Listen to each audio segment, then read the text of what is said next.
उपयोगी kitchen tips. Number 1. आल्याचा चहा हिवाळ्यात सर्दी, ताप, खोकला अशा अनेक आजारांपासून आपले रक्षण करतो. नंबर 2. आल्याचा चहा वजन कमी करण्यासाठी फायदेशीर आहे. नंबर 3. सतत पित्ताचा त्रास होत असणाऱ्या व्यक्तींनी दुधाचा चहा घेण्याऐवजी कोरा चहा घ्यावा. नंबर 4. गूळ खाल्ल्याने रोगप्रतिकारशक्ती वाढते. हिवाळ्यात गूळ खूप खाणे खूप फायदेशीर ठरते. नंबर 5. तोंड न धुता सकाळी पाणी प्यायल्याने पोट व्यवस्थित साफ होते. हे लिव्हरसाठी उपयुक्त आहे. त्याचबरोबर शरीर कायम स्वस्थ राहते. नंबर 6. ज्या लोकांना पोटदुखीचा त्रास आहे त्यांनी जेवणासोबत लिंबू खावे. नंबर 7. रात्री चपाती खाल्ल्याने पचनाच्या समस्या उद्भवू शकतात. शिवाय रात्री चपाती खाल्ल्याने रक्तातील साखरेची पातळी देखील वाढू शकते. नंबर 8. जांभूळमध्ये कॅलरीज खूप कमी असतात आणि फायबरचे प्रमाण भरपूर असते. यामुळे भरपूर लवकर भूक लागत नाही. म्हणूनच वजन कमी करण्यासाठी जांभूळ फायदेशीर आहे. नंबर 9. गाजर हे फक्त हिवाळ्यातच महत्त्वाचे नाही तर आरोग्याचा खजिना आहे. व्हिटॅमिन ई आणि फायबरने समृद्ध असलेले गाजर पचन सुधारते, दृष्टी सुधारते आणि त्वचा उजळवते. नंबर 10. आठवड्यात 5 दिवस वेगाने चालणे, दोरी उडी मारणे यामुळे वजन झपाट्याने कमी होते. नंबर 11. अति थंड पाणी दातांना इजा करते, ज्यामुळे दात लवकर खराब होतात. नंबर 12. कंबरदुखीचा उपचार चालू असताना तळलेले पदार्थ, भात, उडदाचे पदार्थ इत्यादी वर्ज्य करावे. नंबर 13. गव्हामध्ये चण्याचा तळलेले पीठ म्हणजेच बेसन मिसळल्यास पोळ्या मऊ होतात. नंबर 14. गुलाबजाम हमखास चांगले होण्याकरता खवा मळताना त्यात अर्धी वाटी पनीर मिसळावे. पनीरमुळे पाक आतपर्यंत शिरतो आणि गुलाबजाम हलके होतात. नंबर 15. तुरीच्या डाळीची आमटी तर थोडा पालक चिरून घातल्यास आमटीला छान चव येते. त्याचबरोबर पालकही खाल्ला जातो. नंबर 16.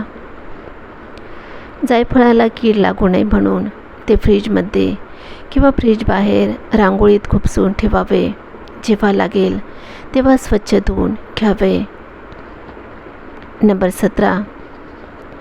मेदू वडे करताना वड्याचे पीठ पातळ झाल्यास त्यात बारीक रवा मिसळावा. वडे कुरकुरीत होतात. नंबर 18. मिरचीच्या ठेच्याला लिंबाचा रस लावून ठेवल्यास तो जास्त दिवस टिकतो. नंबर 19.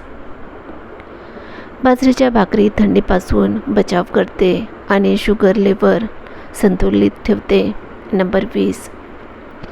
हिवाळ्यात तीळ खाणे खूप फायदेशीर आहे. तीळ शरीराला आतून गरम ठेवतात.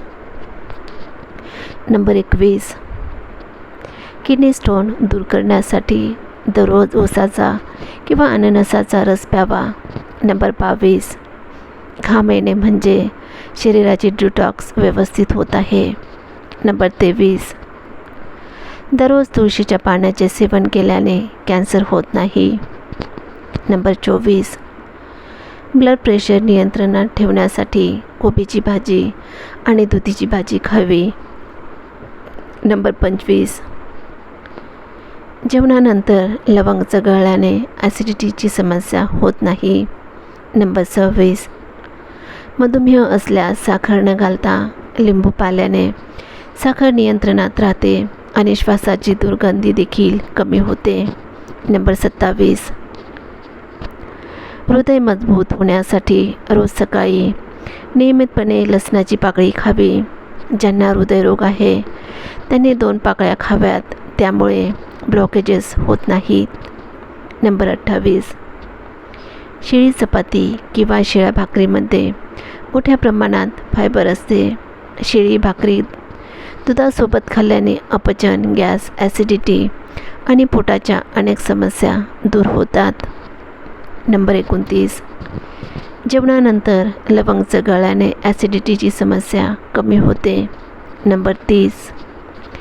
ओव्यामध्ये मोठ्या प्रमाणात औषधी गुणधर्म असतात, त्यामुळे किचनमध्ये नव्हे